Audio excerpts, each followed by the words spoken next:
നമസ്കാരം, എൻ്റെ എല്ലാ പ്രിയപ്പെട്ട പ്രേക്ഷകർക്കും അഫ്സൽ കിച്ചണിലേക്ക് വീണ്ടും സ്വാഗതം. നമുക്കിന്നൊരു അടിപൊളി റെസിപ്പിയായിട്ട് തയ്യാറാക്കിയാലോ? എന്താണെന്നല്ലേ, നമ്മുടെ പുഴുങ്ങി കഴിക്കുന്ന പാൽച്ചേമ്പില്ലേ, പാൽച്ചേമ്പിൻ്റെ തണ്ട് വെച്ചിട്ട് ഒരു അടിപൊളി ടേസ്റ്റിയായ തോരൻ എങ്ങനെയാണ് റെഡിയാക്കി എടുക്കുന്നതെന്ന് നോക്കാം.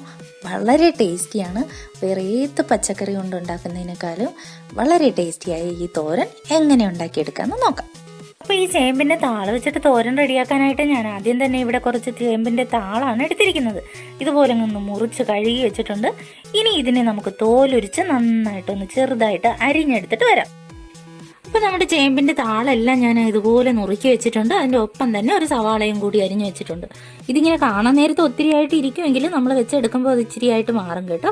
അതുകൊണ്ട് എല്ലാവരും തന്നെ ഒരു ഫുൾ തണ്ടോ അല്ലെങ്കിൽ 2 തണ്ടോ ആവശ്യത്തിന് അരിഞ്ഞ് മാറ്റി വയ്ക്കുക. ഇനി നമുക്കൊരു ചട്ടി അടുപ്പത്തേക്ക് വെക്കാം. ചട്ടി അടുപ്പത്തേക്ക് വെച്ച് അത് ചൂടായി കഴിയുമ്പോഴേക്കും നമുക്ക് കുറച്ച് എണ്ണ ഒഴിച്ചു കൊടുക്കാം. ഞാനിവിടെ വെളിച്ചെണ്ണയാണ് ഉപയോഗിച്ചിരിക്കുന്നത്. ഒരു 2 സ്പൂണോളം വെളിച്ചെണ്ണ ഒഴിച്ചു കൊടുത്തിട്ടുണ്ട്. ഇച്ചിരി വലിപ്പമുള്ള ചട്ടി തന്നെ വെക്കണം കേട്ടോ, കാരണം ഇത് ഇച്ചിരി ക്വാണ്ടിറ്റി കൂടുതൽ ആയിട്ട് തോന്നുന്ന കാരണം അതൊന്ന് ഒതുങ്ങി വരുന്നത് വരെ നമുക്ക് ഇച്ചിരി വലിയ പാത്രം ആവശ്യമാണ്. എണ്ണ ചൂടായി വരുമ്പോഴേക്കും നമുക്ക് കടുകിടാം. കടുകെല്ലാം പൊട്ടി വരുന്ന ഈ ഒരു ടൈമിൽ നമുക്ക് കുറച്ച് കറിവേപ്പില കൂടി ചേർത്ത് കൊടുക്കാം.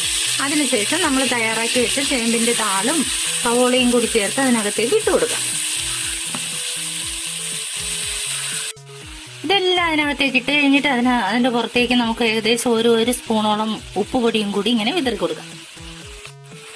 എന്നിട്ട് നമ്മുടെ ചേമ്പിൻ താളും എണ്ണയും കടുകും എല്ലാം ഇതുപോലെ നമുക്ക് ഉപ്പും എല്ലാം ചേർത്ത് ഇതുപോലെ നന്നായിട്ടൊന്ന് മിക്സ് ചെയ്ത് എടുക്കാം. ഇത് വളരെ ടേസ്റ്റിയാണ് കേട്ടോ. നമ്മൾ ഈസി ആയിട്ട് കാണണ്ട, കാരണം പറമ്പിലൊക്കെ എപ്പോഴും ഉണ്ടാകുന്ന പാൽച്ചേമ്പിന്റെ തണ്ട് നമ്മൾ അധികം ഒന്നിനും ഉപയോഗിക്കാറില്ല. പക്ഷെ തീർച്ചയായിട്ടും നല്ലൊരു പച്ചക്കറിയാണ്, എല്ലാവർക്കും ഇഷ്ടമാകും. തീർച്ചയായും നിങ്ങൾ ട്രൈ ചെയ്ത് നോക്കുക. ഒപ്പം തന്നെ എൻ്റെ ചാനൽ ആദ്യമായിട്ട് കാണുന്നവർ പ്ലീസ് ഒന്ന് സബ്സ്ക്രൈബ് ചെയ്യുക. വീഡിയോ ഇഷ്ടമായാൽ ലൈക്ക് ചെയ്യാനും ഷെയർ ചെയ്യാനും നല്ല നല്ല കമൻസ് അറിയിക്കാനും മറക്കരുത്. കൂടെ തന്നെ ചെറിയ ബെൽ ബട്ടൺ അമർത്തി ഓൾ എനേബിൾ ചെയ്യാൻ ആരും തന്നെ മറന്നു പോകരുത്. അപ്പോൾ ഇതെങ്ങനെ ഒന്ന് മിക്സ് ചെയ്തെടുത്തതിന് ശേഷം നമുക്കൊരു 2 മിനിറ്റ് മൂടി വയ്ക്കാം. നമ്മുടെ ചേമ്പിൻ താൾ അവിടെ റെഡിയായി വരുമ്പോഴേക്കും നമുക്ക് മിക്സിയുടെ ജാറിലേക്ക് കുറച്ച് തേങ്ങ ഇട്ട് കൊടുക്കാം. ഇത് ഏകദേശം ഒരു തേങ്ങയുടെ ഹാഫ് പോർഷനോളം ഉണ്ട്. ഇനി നമുക്ക് ഇതിനകത്തേക്ക് ഒരു 1/2 സ്പൂൺ മഞ്ഞൾപ്പൊടി ആഡ് ചെയ്ത് കൊടുക്കാം. 1/2 സ്പൂണോളം വരുന്ന ചെറുജീരകം കൂടി ഞാൻ ഇതിന്റെ ഒപ്പം ചേർക്കുവാണ്. ഇനി ഒരു 2-3 അല്ലി വെളുത്തുള്ളിയും കൂടി ഇതിന്റെ ഒപ്പം ചേർത്ത് കൊടുക്കാം. ഫൈനലായിട്ട് ഞാൻ ഇതിനകത്തേക്ക് ചേർക്കുന്നത് ഒരു 5-6 കാന്താരി മുളകാണ്. ഇനി നിങ്ങൾക്ക് കാന്താരി മുളക് കിട്ടിയില്ലെങ്കിൽ പച്ചമുളകോ എരിവെള്ള മുളകോ എന്ത് വേണോ ഉപയോഗിക്കാം. ഇതും കൂടി ചേർത്ത് നന്നായിട്ടൊന്ന് ക്രഷ് ചെയ്തെടുക്കാം. തോരത്തിനൊക്കെ നമ്മൾ ഒതുക്കിയെടുക്കത്തില്ലേ, ആ ഒരു പാകത്തിന് നമുക്ക് ഒതുക്കിയെടുത്തിട്ട് വരാം. അങ്ങനെ നമ്മുടെ മസാലയെല്ലാം ഈ ഒരു പാകത്തിന് ഞാൻ റെഡിയാക്കി എടുത്ത് വെച്ചിട്ടുണ്ട്. ഇനി നമുക്ക് നമ്മുടെ താള് എന്തായെന്ന് നോക്കാം. നമ്മൾ മൂടി വെച്ചിട്ട് ഏകദേശം ഒരു 2 മിനിറ്റോളായി. നോക്കിച്ചു വരാം. കണ്ടോ, ഇവിടെ താളെല്ലാം ഏകദേശം റെഡി ആയിട്ടുണ്ട്. നന്നായിട്ട് വെന്ത് വന്നിട്ടുണ്ട്. ഇത് ഇത്രയായിട്ട് മാറി കേട്ടോ, ഒരു ചെറിയ തോരത്തിനുള്ള സാധനമായിട്ട് മാറി. ഞാൻ പറഞ്ഞില്ലേ ക്വാണ്ടിറ്റി കുറഞ്ഞു പോകുന്നു. അപ്പോൾ അതങ്ങനെയായിട്ട് മാറിയിട്ടുണ്ട്. ഇനി ഇതിനകത്തേക്ക് നമുക്ക് ആ മസാല ചേർത്ത് കൊടുക്കാം.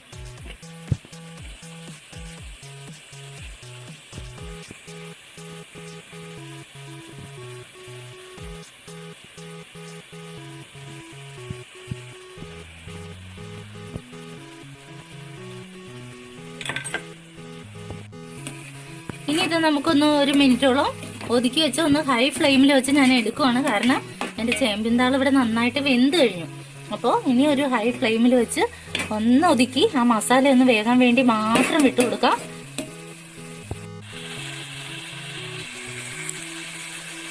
അങ്ങനെ നമ്മുടെ ചേമ്പിൻ്റെ താള് തോരൻ ഏകദേശം ഇവിടെ റെഡി ആയി കഴിഞ്ഞു. നമുക്ക് മസാല ഒന്ന് മിക്സ് ചെയ്തെടുക്കേണ്ട മാത്രം മതി. അത് റെഡി ആയി കഴിഞ്ഞു. വളരെ ടേസ്റ്റിയാണ്, ഹെൽത്തിയാണ്.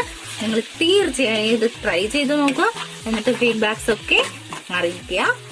നല്ല ടേസ്റ്റിയായ ഇത്തരം റെസിപ്പീസ് നിങ്ങൾക്ക് കിട്ടുന്നതിന് വേണ്ടി നിങ്ങൾ അഫ്സൽ കിച്ചൺ സബ്സ്ക്രൈബ് ചെയ്യാൻ തീർച്ചയായും മറന്നു പോകരുത്. തീർച്ചയായും നിങ്ങൾക്ക് ഇഷ്ടമാകുന്ന ഒരു റെസിപ്പി തന്നെയാണിത്. ഒത്തിരി എല്ലാവരും ട്രൈ ചെയ്ത് നോക്കുക. Thanks for watching.